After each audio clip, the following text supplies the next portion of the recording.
Welcome to Task 5, How to Create a System Restore Image. The very first thing I want to talk about is the concept. So we want to understand why we want to do it and why it may be an optional thing that you may want to do. So thus far we have come a long way in the technology preparation and setup. We want to be careful to not break our work by picking up malware and such from doing such activities such as surfing the web, checking Facebook, or visiting any sites with banner ads or ads in general. Recall many infections occur using this attack strategy. Some software, such as Autodesk products, only install on what they call a virgin operating system, in other words, an operating system that hasn't been altered. In regards to installing software such as Autodesk products, this means whoever developed the installer likely ran their test environment with default Windows settings or Windows after a fresh installation. Recall that malware can make changes to your computer without your knowledge, preventing the installation of such applications or make your operating system unvirgin.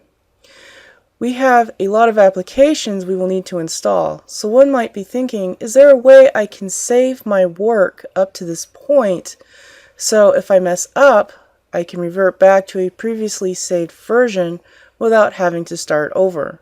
So basically, we want to be able to save our operating system up to this point. So is there a way to do that? Yes, there is a way to do that. It's called creating a system restore image. This is a wonderful tool allowing you to save the current state of your operating system so that if you lose your operating system, you can restore it back to this point. Many students find it useful to create multiple system restore image backups. Some students choose to create a system restore image now after installing a clean copy of Windows. Then they create new ones after installing each application required for their curriculum of study. The combination you wish to employ this tool is really up to you. However, we do recommend creating at least one system restore image, and at this point of the technology preparation and setup is a good place to create a system restore image. The reason is because the system restore image backup will basically save you a tremendous amount of time if a failure was to occur in your computer involving your C drive. Also, many students who, especially if you're a second year and you're going to come in as a third year, instead of having to reformat and start completely over, you can use your system restore image and restore it back to this point next year and then pretty much proceed on to task 6 instead of having to do 1 through 4. You may have to review the contents of 1 through 4, but you may not actually have to, for example, reinstall your operating system because something won't uninstall, if that makes any sense. So the rest of this task will cover how to create a system restore image. You will need a system restore image drive, and usually this drive needs to be bigger than your C drive, and a thumb drive that's about 1 to 2 gigabytes or larger if you can't find one that's 1 to 2 gigabytes. I don't think they make those anymore. Maybe they do. So anyways, jumping right into the concept here, kind of understand a little bit about what a system restore image is. So basically this is your hard drive, and most of us, especially if we're kind of a little bit tight on money, may end up getting a mechanical hard drive instead of a solid state drive. Now this will work on a solid state drive as well. It's just the image that I have here is one of what the inside of a mechanical drive looks like. So I just want you to know that you can do this on a solid state drive as well. So this is going to be the C drive that we're going to be imaging. So sometimes it's called the C drive or the primary hard drive. It may also be referred to as the operating system drive. Basically, all of these terms generally mean the same thing. And what we're basically going to do is create a copy of the contents that's on that C drive. And it's not so simple as just copying and pasting what's on your C drive. You actually need to create what's called an image, which is something a lot more than just copying and pasting. And fortunately, Windows has built into it software that will allow you to create an image. So it's not a copy. It is kind of a copy, but it's a lot more than just a copy. It's an image.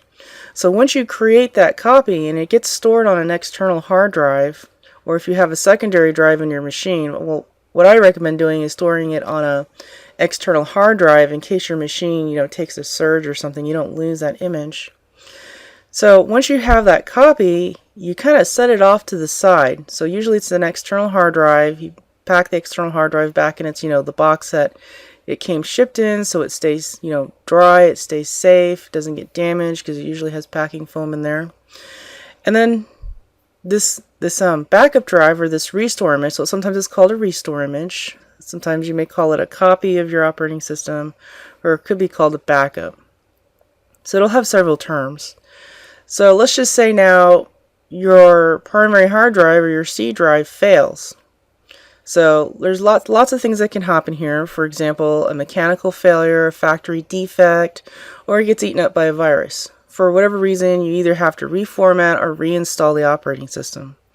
So if your hard drive dies, obviously you'll have a fresh new hard drive that will have nothing on it. It won't have an operating system on it. I mean, Dell may put one on there, or they may ask you to put one on there.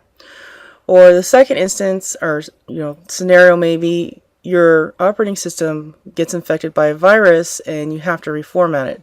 So the process of reformatting is, if you're infected with a virus, you're definitely going to want to do kind of like a wipe on it first, kind of a format on it first, just wipe all the data. And once all the data is wiped on it, then you can restore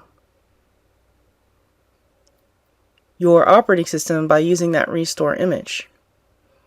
So now you have your operating system back on the drive because you use the restore image or your copy or your backup of your operating system, and you basically just run the software again. So again, Windows will have built into it tools. You're going to run it likely from the thumb drive that you're going to create to restore your operating system. And you'll still have the copy. So your restore image will still be there in case the next time that your C drive or your primary hard drive or your operating system drive fails. So that's basically the concept of a restore image. It's basically a way to not have to start completely over. All the drivers and everything will still be there. It basically images it over there, and it will save you a tremendous amount of time. Again, this is optional. Many students choose to not do this because they can't afford to purchase another external hard drive. It does need a dedicated external hard drive, and you do need a dedicated thumb drive to do this. So many students can't afford this. I know many years ago when I first started, I would not be able to afford this.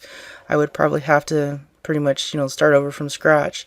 So if you do have a little bit extra funds and you can afford to get another external hard drive and a thumb drive, this may be something that optionally you may want to do.